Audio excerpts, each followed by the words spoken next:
జై శ్రీమన్నారాయణ గోవింద గోవింద. మేము 7 రోజుల సేవ పూర్తి చేసుకొని కంచికి రావడం జరిగింది. మా సేవ టీం వాళ్ళందరూ కూడా కంచికి ఫస్ట్ టైం వచ్చారు. ఫస్ట్ కంచిలో ఉన్న శివ కంచిని చూడడం జరిగింది. దీని ఏకాంబరేశ్వర దేవాలయం కూడా అని అంటారంట. ఫస్ట్ టైం అక్కడ మేము రాజగోపురాలను చూడడం జరిగింది. అలా అందరం రాజగోపురం చూసిన తర్వాత దేవాలయంకి వెళ్ళాము. దేవాలయానికి వెళ్ళిన లోపల చుట్టుపక్కల ఎక్కడ చూసినా లింగాలే కనిపించాయి.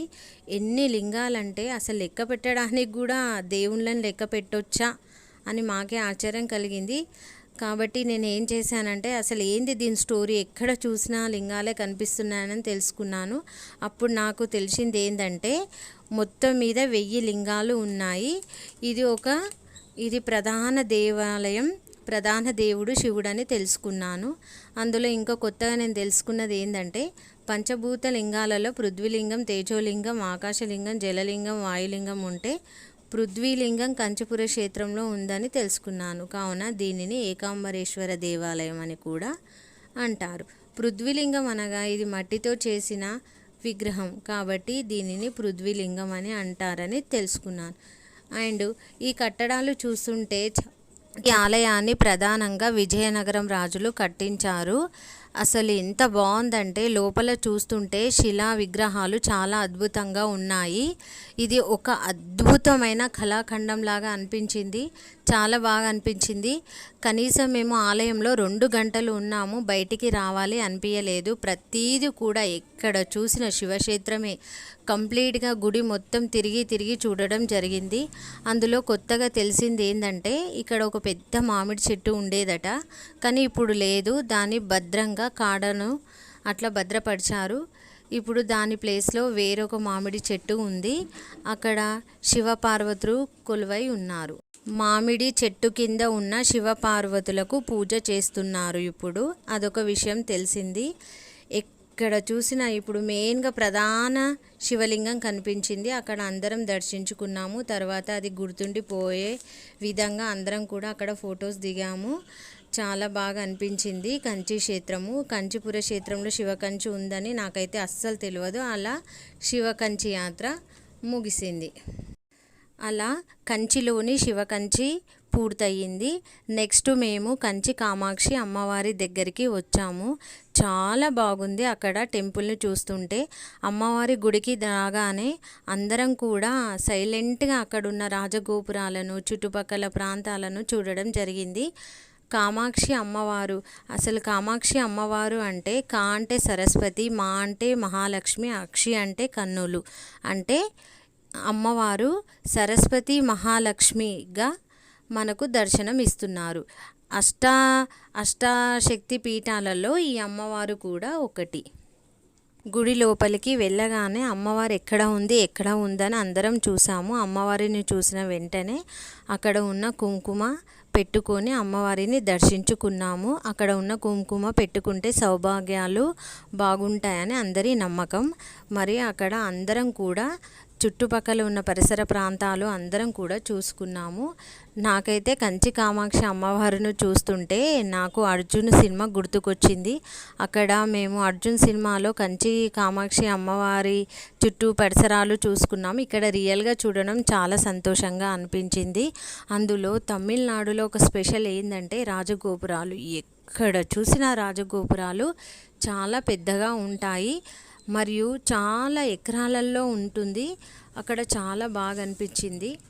అందరం కూడా గుర్తుండిపోయేలా ఫొటోస్ దిగడం జరిగింది. మరియు అక్కడ అందరం కూర్చొని అమ్మవారి ప్రసాదం తిన్నాము. చాలా బాగుంది అమ్మవారి ప్రసాదం. అలా అందరము తిన్న తర్వాత కంచి కామాక్షి అమ్మవారి దర్శనం కూడా పూర్తయిపోయింది. తర్వాత విష్ణు కంచికి రావడం జరిగింది. తమిళనాడులో ఫేమస్ ఏంటంటే లార్డ్ విష్ణుదేవుణ్ణి చాలా పూజిస్తారు. మనము ఎక్కువగా అక్కడనే విష్ణు దేవాలయాలు చూడవచ్చు. ఆ విధంగా మేమందరము విష్ణు కంచి గుడిలోకి వెళ్ళాము. విష్ణు కంచి గుడిలోకి వెళ్ళగానే ముందుగా గుర్తుకొచ్చేది బంగారు బల్లి దర్శనం చేసుకోవాలని అందరూ ఆతృతగా వెయిట్ చేస్తారు. కానీ మేము చూస్తుండి పోవాలి అనిపించింది. అక్కడ ఉన్న ఆలయ ప్రాంగణంలో ప్రతి ఒక్కరం 3 నామాలు వచ్చే విధంగా అక్కడ ఉన్న కొన్ని పిక్స్ తీసుకోవడం జరిగింది. అలా మేము విష్ణు కంచిలో ఉన్న విష్ణుదేవుని చూసిన తర్వాత ఆతృతతో ఎప్పుడెప్పుడు బంగారు బల్లిని దర్శించుకోవాలా అని ముందుకు వెళ్ళాము. కానీ అక్కడ బంగారు బల్లిని దర్శించుకునే సమయంలో ఫోన్స్ అస్సలు అలో లేవు. కానీ మా సేవా టీంలో ఉన్న సేవకురాలు ఎంతో చాకచక్యంతో అక్కడ ఉన్న బంగారు బల్లిని వీడియో తీయడం జరిగింది. చాలా బాగా అనిపించింది. ఆ వీడియో ఎప్పుడు కూడా గుర్తుండిపోయే విధంగా ఉంటుంది. అలా బంగారు బల్లిని చూస్తుంటే ఫస్ట్ నాకు చాలా భయమైంది. తర్వాత అందరూ ముట్టుకుంటే ఏం అనిపించలేదు. అలా బంగారు బల్లి, వెండి బల్లి 2 ఉన్నాయి, ముట్టుకోవడం జరిగింది. ఈ విధంగా మేము బంగారు బల్లిని, వెండి బల్లిని తాకడం జరిగింది. కానీ ఎందుకో ఏమో చిన్న ఉన్నప్పటి నుండి బల్లి అంటే ఒక ఫీలింగ్, ఎందుకో అందరూ భయపడతారు. ఆ విధంగానే నాకైతే చాలా భయం వేసింది ముట్టుకోవాలంటే. కానీ అందరూ ముట్టుకోవడం వల్ల నేను కూడా ముట్టుకున్నాను. ఫస్ట్లో భయం వేసింది, తర్వాత ఏమీ అనిపించలేదు. ఎందుకంటే నేను అక్కడ బంగారు బల్లిని, వెండి బల్లిని దేవుడు అనే దృష్టితో చూడడం వల్ల నాకు ఏమీ అనిపించలేదు. ఈ విధంగా బంగారు బల్లిని, వెండి బల్లిని ఒకరి తర్వాత ఒకరం అందరూ మా సేవా టీంలో అందరం కలిసి తాకడం జరిగింది. ఈ విధంగా విష్ణు కంచిలోని విష్ణు దేవాలయం పూర్తిగా తిరగడం జరిగింది. ఇక్కడ చాలా బాగా అనిపించింది. అక్కడ ఉన్న రాతి కట్టడాలు, అక్కడ ఉన్న గుడి గోపురాలు చాలా బాగా అనిపించినాయి. అందరూ గుర్తుండిపోయే విధంగా ఫొటోస్ దిగడం జరిగింది. ఈ విధంగా మాకు విష్ణు కంచి యాత్ర ముగిసింది. తర్వాత కంచి అనగానే ఆడవాళ్ళకు గుర్తుకొచ్చేది కంచి షాపింగ్.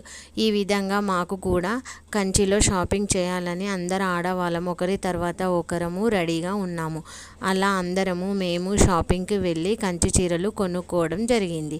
ఆ విధంగా మాది షాపింగ్ కూడా ముగిసింది. అందరం కూడా గుర్తుండిపోయే విధంగా ఇక్కడ ఒక ఫోటో తీసుకోవడం జరిగింది. అలాగే మాకు కంచి కామాక్షి అమ్మవారిని దర్శించుకున్నాం, బంగారు బల్లిని దర్శించుకున్నాం, శివకంచిని దర్శించుకున్నాం. ఈ విధంగా కంచి యాత్ర ముగిసింది. నెక్స్ట్ ట్రిప్ మహాబలిపురేశ్వరం యాత్ర చూసుకున్నాం.